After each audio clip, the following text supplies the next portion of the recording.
নামাজ আপনাকে যে কোনো পাপ থেকে বাঁচাবে ইনশাআল্লাহ। ভাই জেনা করছেন, নামাজ পড়েন। পর্নোগ্রাফি দেখেছেন, তাও তওবা করে নামাজ পড়েন। আপনি হারাম অ্যাফেয়ার্সে আছেন, হতাশ হয়েন না, নামাজ পড়েন।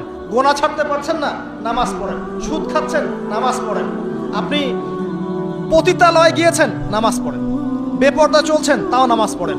আপনি অন্যের হক নষ্ট করেছেন, তাও নামাজ পড়েন। যে পাপই করেছেন, নামাজটা পড়েন। নামাজ আপনাকে সমস্ত পাপ থেকে বাঁচিয়ে রাখবে ইনশাআল্লাহ।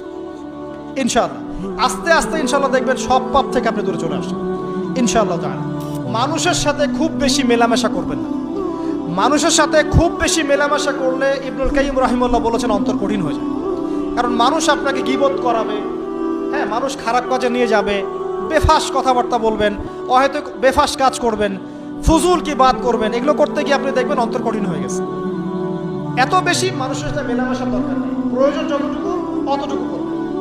ঠিক আছে, আল্লাহ পাক তৌফিক দান করুন।